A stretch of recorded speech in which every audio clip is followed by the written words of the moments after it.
köpüklerini, kişilerini hem cinlerini yoktan var kılışı Allah-u Teala'ya tiyişti. Allah-u Teala kişinin diline söyleşip hikmetin verdi. Hem Allah'ını bir dip tanışılarının, hem iman ehillerinin yüreklerin İslam kamlıklı inanı bilen nurlandırdı. Euzu billahi mineşşeytanirracim. Bismillahirrahmanirrahim. Laqad halaqnal insane fi ahsani taqvim. Tahqiq, biz adam balaсын ko'rkamroq suratda xalq qildik. Allah Teala tarafından verilgan ko'rkamlikni saqlab qolish uchun ilm olish bilan birga taqvolik ustida ishlash, axloqni tuzatuv, Allah barliqqa keltirgan adamiy zot ekanligini unutmoq kerakdir. Kishilarga qarasang, albatta Allohning buyuk qudratini ko'rarsan. Chunki kishi qadar mukammal zotni bartik Alloh taolagina yarata ola deganlar islom olimlari. Amman huwa qanitun ana al-layli sajidan wa qaniman yahdharu al-akhirata wa yarju rahmata rabbih qul hal yastawi alladhina ya'lamuna wal ladhina la ya'lamun innama yatadhakkaru ulul albab.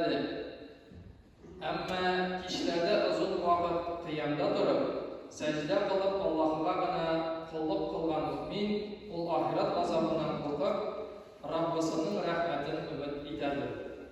Şol mu'min kafir yoki mushrik munofiq bilan bir tegiz bo'larmi? Albatta hech bir tegiz bo'lmas.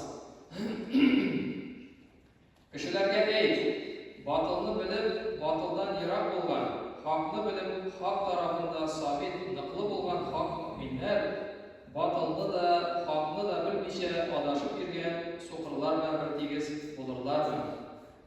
Haqni botildan ayırı haqında saf aqllı kishilargina bag'azandilar, ham botildan bezib haqni qabul etarlar. Bugun so'z ulkanlarni, ulug'larni, xalqlarni hurmat etib turunda bo'ladi. Sahih Muslimda keltirilgan hadis rivoyat etiladi. Peygamberimiz sallallohu alayhi vasallam aytdi: kishilar uchun imom bo'lurga Allohning orasidan Allohning kitobini eng ko'p o'qishi ham bu ishni boshqalardan oldin boshlovchi loyiqli. Agar bu ishda Alloh bir tegiz bo'lsalar, butun sunnatga Alloh hijrat qilishi loyiqli. Agar ular bu ishda bir tegiz bo'lsalar, ularning yoshi bo'yicha qaysi ulug'roq bo'lsa, shunisi imom bo'lurga loyiqli. Abdullah bin Mas'ud radhiyallohu anhu so'zlaridan rivoyat edilar. Bir vaqt Allohning elchisi sallallohu alayhi vasallam ishtoqli etdi. Balighlar ham aqllilar menga yaqinroq qolsinlar. Allah ortidan boshqalar deb aytdi. Ondan so'ng ustadi bir qachonda o'zingizni masjidda, bozorda kabi tutmaysiz. Ya'ni sho'lashmaysiz, bahslashmaysiz, ketishmaysiz.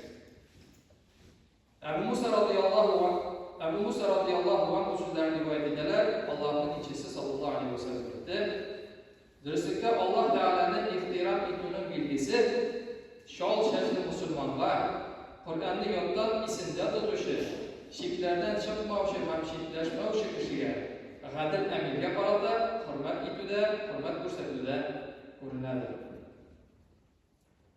G'amir bin Shuayb otasining so'zlaridan rivoyat etdi. Onun babasi radhiyallohu anhu aytdi: Allohning elchisi sallallohu alayhi vasallam aytdi: "Bizning orada yoshlarning ulug'ini tilamovchi, ham ulug'larga hurmat ko'rsatmovchi bizdan tug'il." Anas radhiyallohu anhu so'zlaridan rivoyat etadilar. Allohning elchisi sallallohu alayhi vasallam aytdi: "Agar yosh kishi ulug' kishiga uning yoshi sababli hurmat ko'rsatsa, u o'zi portaylash, Alloh hech shubhasiz ona hurmat ko'rsatuvchi kishini yo'naltirdi." Kartlarını, ülkenlerini, g'ilim iyelerin, ustazlarını, imamlarını hürmet etu, kişi yaşayışı için en ulu edep. Bunun bozuluğu kişi fikratına karşı gelir. Çünkü bu yüreklerde katılık, kırıslık, jireni, yavuzluk gelip çıkığına sebepçi olur. Bunday hal adam balasın görkemlikке getirmeyin. Abu Davud Hakim'de getirilen hadiste Peygamberimiz sallallahu aleyhi ve sellem kıska gana lakin anlayışlı getirip etti. Kişilerini orunlarına oturttunuz. Her kişinin özüne haslıkkan orunun derecesi var.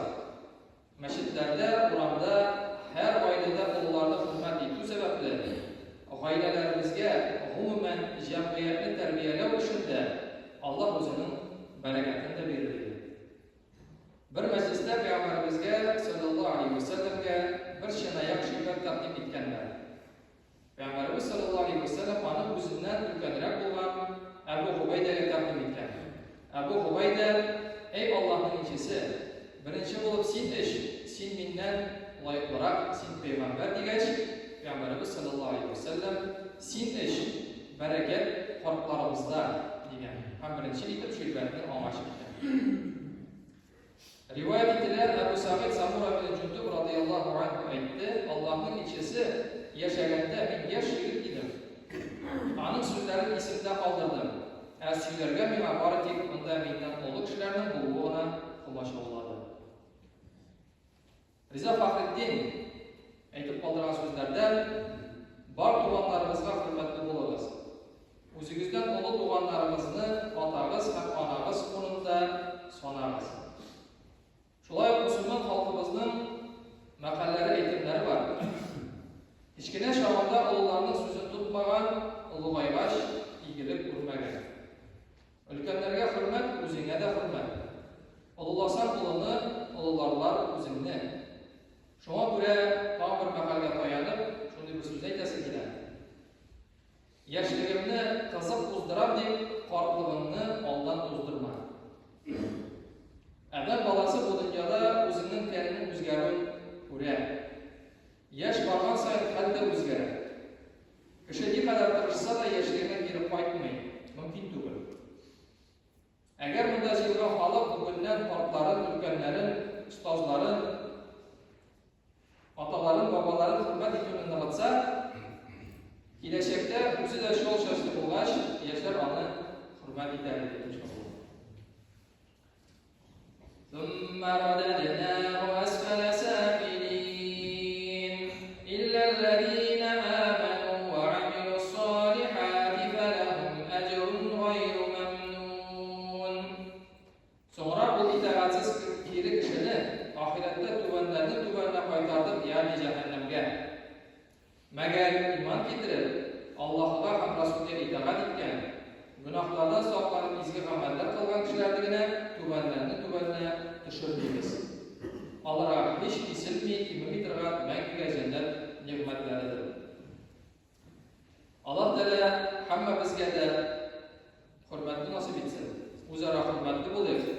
Bir-birimizle hürmet edip, fakat izgilik kılışı Allah'ın sevgili kullarına bulup, nesillerimizge hayırlı terbiye verip, atalarımızın fatihası kalıp, Allah Rabbimizin izgilikler cemaatine erişiyle nasip olsun. Varımızda.